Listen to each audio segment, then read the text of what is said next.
So, I was watching Gus's video the other day on Squid Surge having missed potential. Great video, by the way, check it out. And it just got me thinking, how many uninkable walls in this game could we turn inkable? So that's what I'm gonna do. Literally go in Recon and count them. I'll be separating this into standard inkable walls and inkable walls that give new routes, and I'll have a counter of them on the bottom. So let's see how many we can find.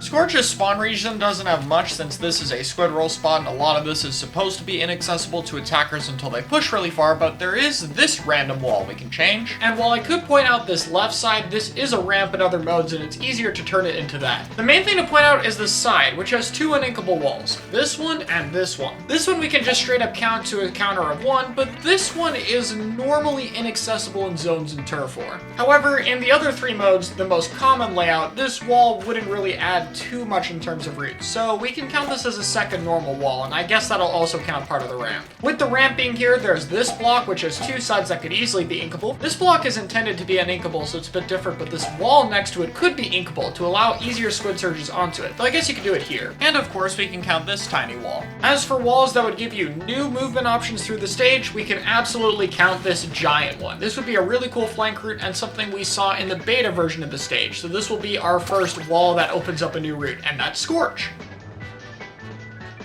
Hilltail Alley already has 1, 2, 3, and 4 walls in your spawn that we can use, already off to a great start. This wall in other modes makes sense to keep here since you don't want attackers to be able to lock out too easily. However, this side of the ramp is also uninkable for no reason, so we can fix that too. I really don't see a reason this entire block could be uninkable, so we'll add another 3 walls to it. This wall and this wall here could both easily be inkable. And for the Turf War variant, these walls over here could also be inkable. Not the black boxes, but these ones. Onto walls that would add new routes, you could have this or this wall. We'll only count it as 1. However, I don't know if we can count this right side one, as there is technically a ramp there in some modes, so I'll leave it. I won't count this one as a full-on revert, because like with Scorch Gorge, it is present in one mode, Rainmaker with this ramp, and they could simply just add it back. Haggle, I would definitely argue that this right side of the ramp at the very least could easily be inkable without changing too much, as well as the 2 sides on this block. These 2 walls should absolutely be inkable. If not, some part of this wall as well we can count, so that's 3. I would also argue that this wall in its entirety should be inkable, so we can count this as a new route wall, and this pipe would be a great way of separating inkable from uninkable. Finally, for Tower Haggle, we have this new block here, which has an uninkable side for no reason, so we can change this as well. And I would also argue to say that this side should totally be. I also am going to count this side of the wall, as it'd be really cool to be able to jump and go around it.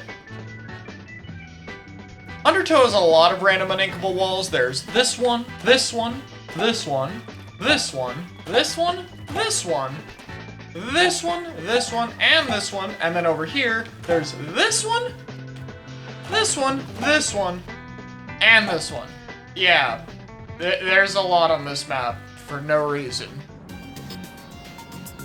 Mincemeat has 2 uninkable blocks in your spawn. Why are these even here? This one could totally be inkable on all 4 sides. Don't really see any reason why not. Yet another uninkable block, this time with 3 sides that there's no reason to be uninkable. And from here, quite a bit of walls would add new routes. This one is a very obvious one that people have wanted. I would argue that this wall would also be really good. And then thirdly would almost count this wall, but it's a ramp in some modes. So yeah, just keep it as the ramp.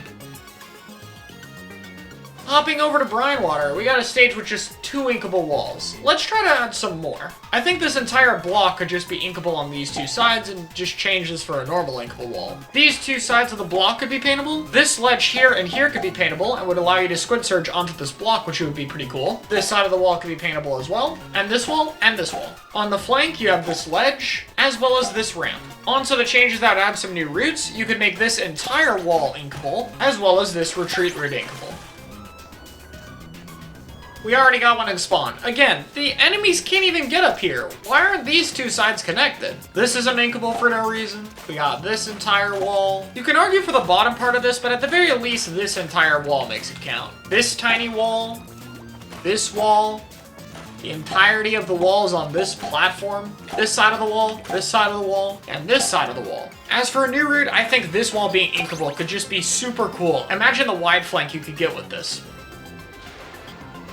We got this little bit in spawn, this one, and this one, and this one, and this one. This wall makes sense since they want attackers to not go there as quickly. We have the infamous one side of the block that you could use squid roll on being prevented from being used. I would say there's no harm in having the left side of this block be inkable. Here makes sense, it's a display case and you want the attackers to have to go over here. I would say that you could change this wall, including on the other side. This uninkable wall could be changed. These two sides of this one block is uninkable for some reason. Here, here, and here. Now this spot is a little bit different. You could have this wall be inkable or even just this ledge and you would be able to squid surge onto the grates up here, which would be super cool, and that's why this ledge isn't counted as a normal inkable wall. Changing this to inkable would open up a new route as it's much faster than going around this way, so I'm going to count that barely, and it's really cool with the squid surge. So we'll count both walls as it's a little bit separate. This one would be a squid surge, and this one would be with climbing. On Rainmaker, this side is a little bit different, and yeah, this part could be inkable, this wall could be inkable, this block could be inkable on all four sides, this wall could be inkable, I mean since it literally is right here especially, and of course this and this side could both be inkable. So Hammerhead Bridge has these pillars near your spawn and only one of them has a way to climb back up. Just make the pillars inkable on all three sides, like why not? Nobody can even get here on the other team. I would argue the ramp part of this could be inkable without changing too much. This side wall could be inkable. This side wall and this ramp wall could be inkable, including this third bit of wall that juts out to the side. This wall here could be inkable, as well as this one, this wall, as well as this one, and this tiny part of the block for some reason. From here, I think this wall could be inkable to provide a new route, as I'm going to count this ramp a different route. It is sizably shorter to get up there compared to swimming around the long way. This part of the ramp can also be inkable. And honestly, I think it'd be really cool if this wall and this wall were inkable, and you could have some really risky flank trying to swim around there, and maybe being able to squid surge on top of here. Museum, you could definitely pick this wall here, as well as it on the opposite side. This wall here can easily be changed, but for the most part, the spawn area is pretty accessible to attackers, especially in other modes, so for the most part, I don't have much critiques here. This side of the block could be inkable. This part of the spinner could be inkable. This part of the block could be inkable, as well as this, and this. This wall and this wall. This wall, this wall, this wall, and this wall. And of course, the two-sided walls of all of these spinner bits, counting as 8. And for all modes, I'm close to counting this as a wall since it's a block in Clam Blitz, but it would genuinely probably break Rainmaker. So this would have to just be a block in some modes and will not be counted as a new route. This part of the wall could probably be inkable in Tower Control. This block/ramp is here in 3 modes and could easily have been added in Zones and Turf War, so we'll count this as just turning this part into an inkable wall. Maki once again has a tiny bit restricted to the spawn area that is inkable for some reason. For the spawn region, this ramp and this wall would probably be fine.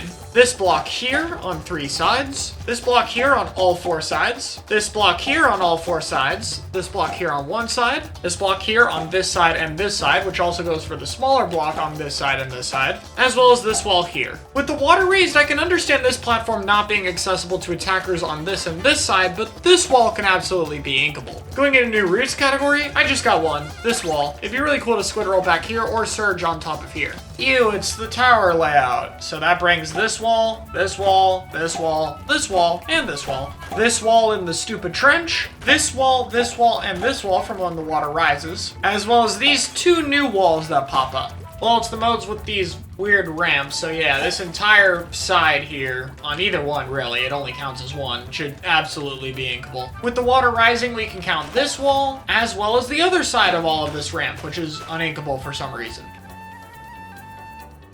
Well, with Flounder, we got one of the few stages that actually has a lot of inkable walls. Even ones with ceilings above them so you can't get up them, which is pretty cool. I can still be picky though. We got this wall, this wall. This side of the wall is inkable though this part isn't. I'd say the parts on this block make sense for being uninkable, and you could even squid surge on top of them with this, which I did not know about. That's cool.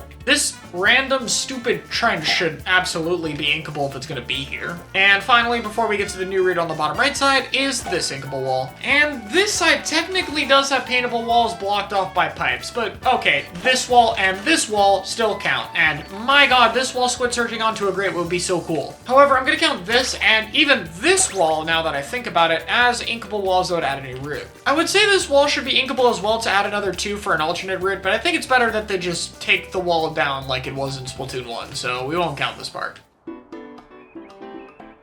1, 2, 3, 4, 5, 6, 7, 8, 9 for this entire wall, as it has blocks on quite a few of the modes. And 10! Inkblot's got a few on its default layout. The other layouts don't really have that much. There is this inkable area by the rail though, which could absolutely be paintable here and even on this wall, as well as this wall being inkable now that the rail is there. And for new routes, I can't count this part because it would break Rainmaker, so this has to say a temporary block thingy.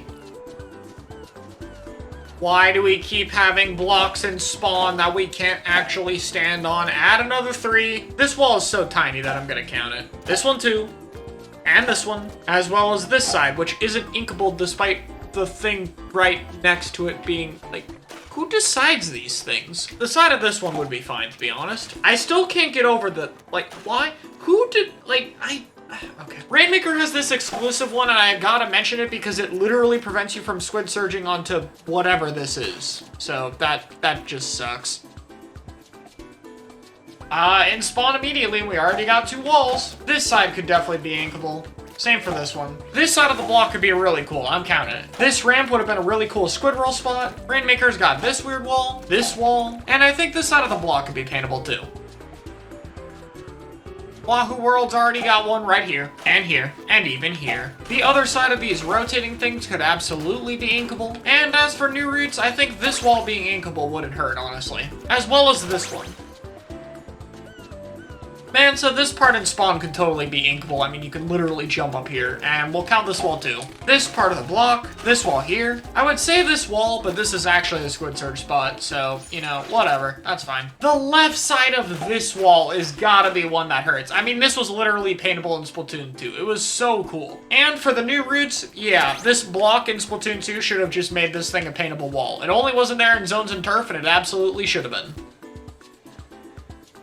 Finally, on the last stage, Humpback's got this one. This ramp gets a new side on Rainmaker, and we'll keep this in since the jump to school. Well, that took forever. Here are the final totals. Today I learned there are way more unnecessary uninkable walls than I thought in just some random locations. That Sturgeon spot still haunts me. And on the Splatoon 3 original maps, they are especially prone to having uninkable walls that prevent new routes or use of the new squid roll and surge technique, which is really f***ing backward, but it's true. This was a very strange experiment, and I've now just spent almost an hour going through maps looking for uninkable walls. So I'm gonna wrap this up here. Bye.